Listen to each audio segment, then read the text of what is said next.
Wesh wesh, c'est maléfique. Bisous et bonjour à vous, petite bande de zouaves. J'espère que vous allez bien. Alors attendez, j'ai un tout petit réglage à faire parce que, étant donné que hier j'ai été sur un autre réglage de ma tablette, j'ai oublié de faire. Voilà, ça y est, c'est bon. Oui, ben oui, avec la tombée de la nuit et tout, c'est pour ça que sur mon autre vidéo, moi, celle que j'ai postée hier, vous avez vu qu'à la fin on voyait plus. Normal, la nuit tombe et au bout d'un moment, ben, on y voit comme dans le derrière voilà, d'un petit Africain, un Africain blanc. Bon, aujourd'hui, nous prenons notre sérieux. Nous partons sur Saturne, ici, la copine de la grosse d'hier. Mais c'est une grosse aussi, hein, je vous rassure. La grosse d'hier, la grosse d'aujourd'hui, les deux sont grosses. Bon, alors la particularité de Saturne, évidemment, ce sont ses anneaux. D'accord. Alors tout comme Jupiter, qui a 60, je ne sais plus combien de satellites, il y en avait 67 hier, Saturne en a 62. D'accord. Alors, pour vous donner une idée, Jupiter, voilà. Voilà. Donc Jupiter a 67 lunes connues à ce jour. Donc elle a 67 satellites. Hein, comme nous, comme la Terre qui a le satellite lune. Saturne, elle, en revanche, je vais vous donner le truc, voilà. Saturne, hop, que je ne me trompe pas. Voilà sa photo, à quoi ça ressemble. Et les anneaux. Donc, je vais vous donner d'abord la surface de. Rappeler la surface terrestre de Jupiter en diamètre. Hein. Donc Jupiter fait 142 984 km. 142 984 km. On va dire 143 000. 143 000, ça va arrondir. Et maintenant, Saturne, en diamètre, fait 120 536 km. D'accord, 120 536 km. Voilà. Donc, Jupiter fait 43 000 km de plus que Saturne. Et Saturne qui est la deuxième planète la plus grosse de notre système solaire. Voilà. Donc, Jupiter a 67 satellites, 67, et Saturne en a 62. Donc, vous voyez, 62 satellites. Ce qui fait que, donc,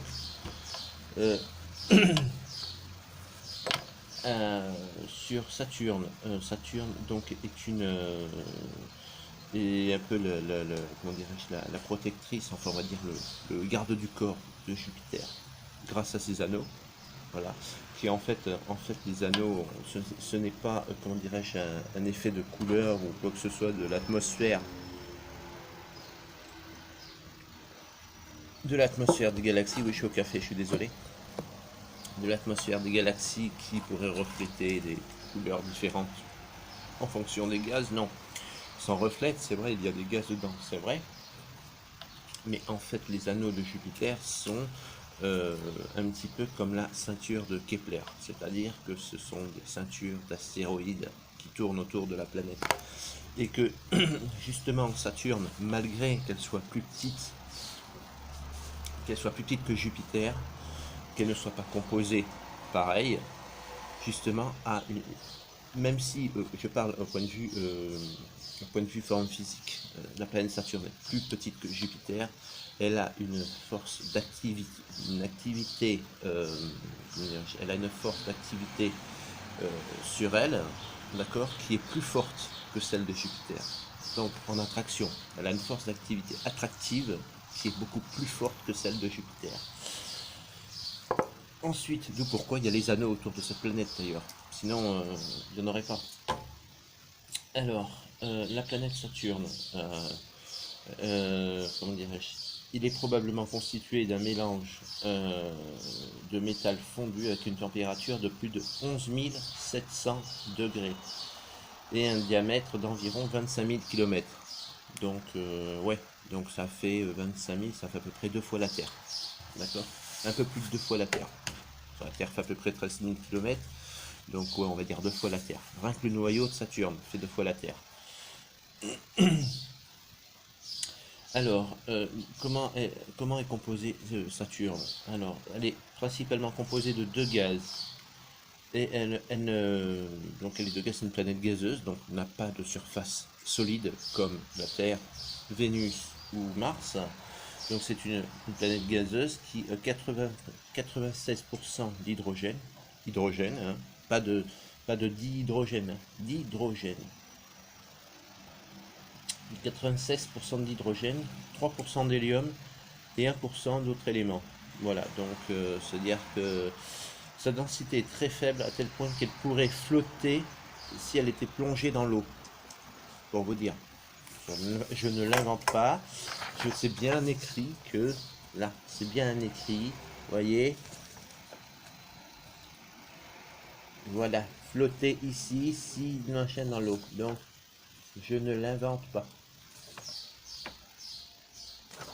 Autrement dit, pour vous faire une petite comparaison, si vous preniez Jupiter des deux mains, vous seriez écrasé par son poids. Et si vous preniez Saturne dans les mains, vous n'auriez même pas besoin de la prendre, vous preniez du petit doigt et vous auriez la planète au-dessus. Tellement qu'elle est légère. Comparé, voilà, elle est vraiment, composée vraiment d'hydrogène à 96%. Donc, pour vous dire, c'est ce que je vous dis.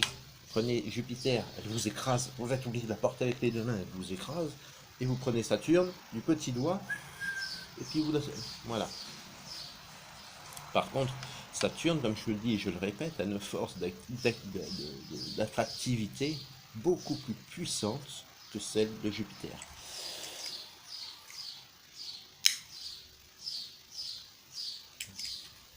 Alors, excusez-moi, c'est le café, hein. C'est le café, c'est le matin, c'est le café et tout. Donc, je pense que cette partie, Saturne sera aussi divisée en deux parties, hein.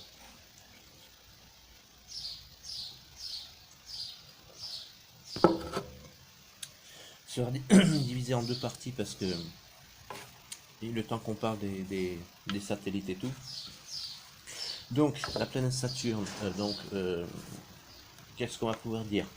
Donc, elle est entourée d'hydrogène métallique liquide, je parle en surface, et sous forme atomique, ce qui crée un océan de métal liquide conducteur d'électricité doté de courant qui génère le puissant champ magnétique de Saturne. C'est ce que j'étais en train de vous dire à l'instant. Une couche d'hydrogène liquide, je parle sur la surface de la planète, hein, je ne parle pas à l'intérieur, sur le noyau central. Hein. Une couche d'hydrogène liquide atteignant 6000 degrés, qui provient d'une condensation progressive de l'hydrogène moléculaire. Et oui, ce sont les petites molécules, vous savez, les ions, il y a les ions, les cations, comment ça s'appelle, les ions et les... Il y a les ions, il y a les cations, après ça en physique il y a longtemps, j'ai oublié avec ma mémoire de banane, j'en suis désolé. Il y a protons, voilà, ions, protons, cations, etc. Donc, tout ça, ce sont un petit peu, c'est ce qu'on appelle les molécules, les petites molécules en fait. Voilà. La dernière couche de l'atmosphère, d'accord, parce que tout ce que je vous dis, c'est l'atmosphère, donc c'est la partie externe de l'atmosphère comme nous on a sur Terre. Donc en gros, on peut considérer ça la partie externe de la planète. La dernière couche, donc lorsqu'on rentre en fait dans Saturne, pour nous ce serait la première en fait, puisque c'est la dernière couche de l'atmosphère. Correspond à donc la dernière couche correspond à l'atmosphère, principalement composée de gaz et d'hydrogène. Voilà, d'hydrogène et d'hélium, exactement comme sur Jupiter. Et parsemé de nuages formés à partir de la condensation de différents composés chimiques, dont l'ammoniac et l'eau. Les vents peuvent y atteindre, et c'est là où je vous disais, comparé à Jupiter, où les vents pouvaient atteindre la tempête, l'œil rouge, en fait, c'est cette espèce d'œil rouge qui a inversé la polarité de la planète, entre guillemets, grâce à sa puissance et ses forts courants qui tournent jusqu'à 400 km/h. Sur Saturne, les vents soufflent jusqu'à 1800 km/h. Je ne vous mens pas, je vous mettrai le texte après. Hein. Saturne est entouré par la plus grande formation d'anneaux du système solaire. Plus de 270 000 km de diamètre d'anneaux. Et on remarque juste rien que pour l'anneau A. Donc l'anneau A, c'est l'anneau le plus petit, il y a le plus petit ou le plus... Attendez. L'anneau A, oui c'est ça. Donc l'anneau A, normalement, c'est l'anneau le plus grand. Sauf erreur de ma part, parce qu'il y a Jupiter a 3 anneaux. Il y a l'anneau A, l'anneau B et l'anneau C. Mais là, j'ai un doute, donc je ne veux pas vous dire n'importe quoi. Donc il me semble que l'anneau A, c'est l'anneau donc le plus grand, le noyau le plus externe de la planète. Hein, sauf erreur de ma part. Il fait quand même 270 000 km de diamètre. Donc son épaisseur est de l'ordre de 1 km, l'épaisseur de l'anneau, hein, pas de la planète, de l'anneau. Fait 1 km mais peut localement se réduire à quelques dizaines de mètres. Il contient des milliards de morceaux de glace d'eau et chaque grand anneau est composé de nombreux petits anneaux étroits. Les anneaux principaux sont séparés par des divisions composées de matière sombre. Les principales divisions sont créées par des effets de résonance avec des satellites plus lointains. Voilà. Donc ça c'est un petit peu pour parler des anneaux de la planète. Bon, Saturne en chiffres, alors son diamètre, je vous l'ai dit, un petit peu plus petit que Jupiter, 120 536 km. Donc ça fait à peu près, ça devrait faire 9 fois la Terre, quoi. Parce que si on dit que la Terre fait 13 000 km, ça fait 130, vous en avez une fois, ouais, donc vous mettez 9 fois. Donc, 9 fois la Terre. Alors, un peu plus, hein. Bon. Ensuite, donc 9 fois la Terre, et je crois que Jupiter doit faire 10 fois, 11 fois la Terre. Voilà, on va dire 11 terres pour Jupiter et 9 terres pour Saturne. Voilà. Donc, quoi qu'il en soit, c'est pour vous donner vraiment une idée de que nous, à côté, on est des moustiques. Donc, nous sommes des moustiques à côté de Jupiter et de Saturne. C'est un avantage parce que comparé au Soleil, je sais pas, vous avez vu, nous sommes des microbes. Bref, revenons à nos idées galaxiennes. Donc la température au sommet des nuages, donc autrement dit à l'extérieur de la planète, de l'atmosphère, il fait 140 degrés. Saturne donc met exactement elle met à peu près 30 ans terrestres pour tourner autour du Soleil, soit 10 747 jours terrestres. Donc voilà, imaginez 30 ans pour faire le tour du Soleil. 30 ans. C'est-à-dire quand elle a fini de faire 2 fois le tour du Soleil, vous avez 60 ans, on dit, elle n'aura pas le temps de faire le dernier tour que je serai déjà à la retraite.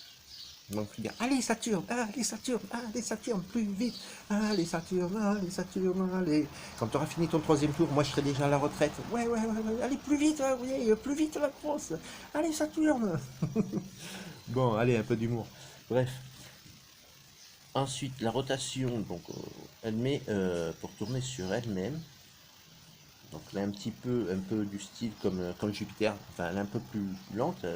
Jupiter, je crois qu'elle mettait 10 heures, ou quelque chose comme ça, 5 ou 10 heures pour tourner sur elle-même. Et d'ailleurs, je vais peut-être vous le dire tout de suite pour vous comparer, hein, parce que comme ce sont les deux géantes gazeuses, autant les comparer un petit peu, puisque Jupiter a été très très lente, je crois, pour tourner autour du Soleil. Elle était très très très lente. Bon, après, faut tenir aussi compte qu'elle est beaucoup plus loin que le Soleil, hein, que par rapport à nous, par rapport à la Terre, elle est beaucoup plus éloignée. Donc voilà. Et elle mettait donc elle mettait son cycle diurne, donc autrement dit sa rotation sur elle-même, elle mettait 9h55 10 heures. Quant à Saturne, donc pour faire son cycle diurne, elle met 10h39. Ouais, un tout petit peu. Voilà, bon. Elle tourne sur elle quand même en 11 heures, quoi, hein, on va dire. Donc, voilà, ça se maintient. Hein, ça se maintient entre Jupiter et Saturne, ça se maintient. De toute façon, toutes les planètes gazeuses, même je crois que même les planètes qui sont extrasolaires, qui sont gazeuses, euh, tournent très très vite sur elles-mêmes. En revanche, pour faire le tour de leur planète, elles mettent beaucoup de temps. Voilà. Il me semble, nous le verrons plus tard, que chaque planète en fait il y a des planètes extrasolaires qui ont leurs particularités aussi, qui parfois ont comment ça s'appelle, des cercles de rotation qui sont ovales, un petit peu comme cette fameuse planète Nibiru. Je ne connais pas cette charmante demoiselle, je suis allé m'enseigner, mais pour l'instant, les peu d'informations que j'ai sont maigres et ne sont pas officiellement dévoilées, donc c'est pour ça que je ne préfère pas en parler. Je donne mon avis, c'est tout, mais voilà.